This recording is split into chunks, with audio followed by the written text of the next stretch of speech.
2019 ඉඳලා සමගි ජන බලවේගයේ කළුතර දිස්ත්‍රික්කයේ පානදුර ආසනයේ යෝන් කටයුතු ලේකම් මම ඒ වගේම මාධ්‍ය ලේකම් මම මේ පැරෂුට්කාරයෝ මේ සමහර ආසන සංවිධායකවරු නිසා කලකිරීමටපත් වෙච්ච නිසා තමයි මම මෙම හදිසි ඉක්මන් තීරණය ගත්තේ. පක්ෂ නායකතුමාට සහ ශ්‍රී ලංකා පොදු ජන පෙරමුණට යම් අගතියක් මා අතින් සිදු වුණා නම් ඒට මම සම්පූර්ණ මගේ සමාව අයදින මාගම TV News. මම අමිල නිර්මාල ප්‍රනාන්දු කළුතර දිස්ත්‍රික්කයේ හිටපු මාධ්‍ය ලේකම් ඒ වගේම තරුණ කටයුතු ලේකම් පානදුර ආසනයෙන්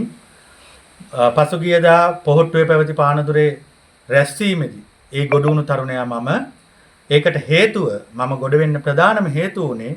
පක්ෂයේ නායකත්වයේවත් ඒ කියන්නේ සජිත් ප්‍රේමදාස මැතිතුමාගේවත් පක්ෂයේ මහලේකම් රංජිත් මද්දුම් බණ්ඩාර මැතිතුමාගේවත් කළුතර දිස්ත්‍රික් නායක අජිත් පී පෙරේරා මැතිතුමාගේවත් ප්‍රශ්නයක් මත නෙවෙයි. ඒකට හේතුව වුණේ සමහර අපේ සංවිධායකවරු පත් කිරීමේ සිදුවුණු මේ හේතු කාරණා මත මම මේ තීරණය ගන්න හේතු වුණේ. ඉතින් ඒ හේතුන් මත සමගි ජන බලවේගයේ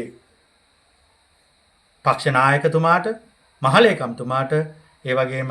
දිස්ත්‍රික් නායකතුමාට සහ ශ්‍රී ලංකා පොදු ජන පෙරමුණට යම් අගතියක් මා අතින් සිදු වුණා නම් ඒට මම සම්පූර්ණ මගේ හෘදයාංගම සමාව අයදින බව කියන්න මම මේ මාධ්‍ය සාකච්ඡාව කැඳෙනවා. 2019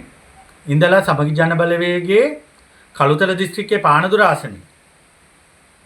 යෝන් කටයුතු ලේකම් මම ඒ වගේම මාධ්‍ය ලේකම් මම මේ පැරෂුට්කාරයෝ මේ ආසනවලට ඇවිල්ලා ඒ කරන සජිත් ප්‍රේමදාස මැතිතුමාට කරපු කෙනෙහිලකම් කරපු මේ සමහර ආසන සංවිධායකවරු නිසා කලකිරීමටපත් වෙච්ච නිසා තමයි මම මෙම හදිසි ඉක්මන් තීරණය ගත්තේ.